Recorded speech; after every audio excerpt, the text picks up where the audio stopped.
People think we did this for fun. They think one Tuesday we woke up and decided, hey, I'm feeling spicy. I think I'll block my mother. Bullshit. You didn't go no contact because it was fun. You did it because you were done staying hurt. And that's what we're talking about today. Why it cost you everything to walk away and why that damn guilt is still showing up uninvited. They say only about 6% go completely no contact with their mothers. I call bullshit. But if you're watching this, you're in that elite club that said, you know what? I'd rather listen to a dial-up on loop than have that conversation again. We don't have jackets. We have heartburn and no therapist. I'm Rob, and this is Gen X Unfiltered.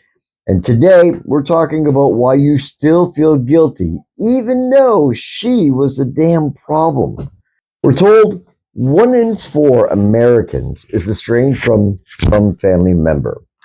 For Gen X, that started back when we were still fighting over the TV remote. We're latchkey kids. We raised ourselves on microwave dinners and reruns. Our boomer parents were finding themselves and somehow kept losing us in the process. So we learned early, if something is chaotic, get small, stay quiet, and figure it out yourself. Fast forward, now we're 45, 50, pushing 60, and that same survival skill turned into a nuclear option. No contact. We didn't call it my healing journey. We called it efficiency. Block the problem at the source, less drama, more peace. But here you are. You finally hit block, and your brain still sounds like a boomer voicemail. You're ungrateful. She did her best. What if she dies? Are you feeling that? That knot in your stomach? That's not proof you're wrong. That's proof you were professionally trained to tolerate bullshit. Boomer guilt is a whole operating system. It's not about love. It's about control. First, the classic, she fed you, didn't she? Congratulations. She did the legal minimum. That's not a sainthood application. Then there's that fantasy mom. You're not missing the woman who shredded your self-esteem every holiday. You're missing the idea of the mom you should have had. That sitcom mom. The one who hugged instead of weaponizing your report card. And my favorite, who's going to take care of me when I'm old? I don't know, Mom. Maybe the retirement plan you blew on a timeshare and 3 pyramid schemes. That's not my emergency. That's 1993, calling to collect. You were trained like Pavlov's dog. Hear the bell? Feel the guilt. Obey. No wonder your stomach drops when her name lights up on your phone, even if it's just your bank sending you a fraud alert. So how do you shut this off without moving to another continent or joining a cult? The Gen X version? Boundaries, dark humor, and retiring from your position as the family's emotional IT department. Boundary number 1. Your decision is final.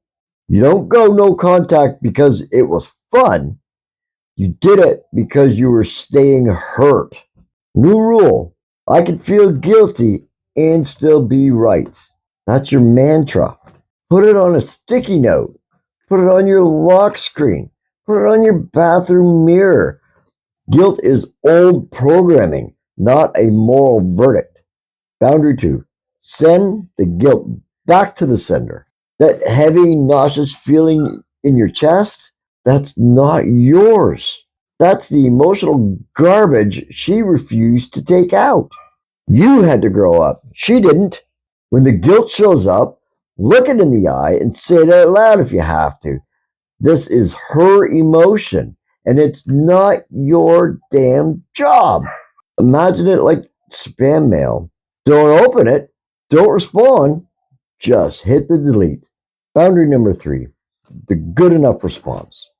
Or none at all. If she sneaks through an email, a card, or a message, I guess you don't love me anymore. You don't write a 14-page essay explaining your trauma. Good enough looks like this. I'm not available for this conversation, or just simply nothing at all.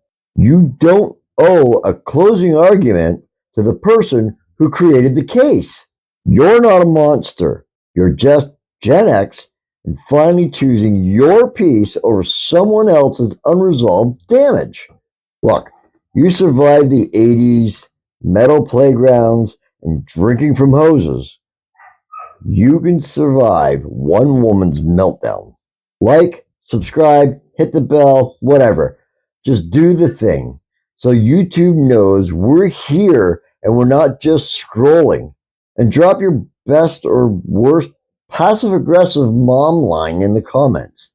Keep it clean-ish. And seriously, get ready for the next one because I'm calling out the flying monkeys. Family drama delivery service. And you don't want to miss that shit.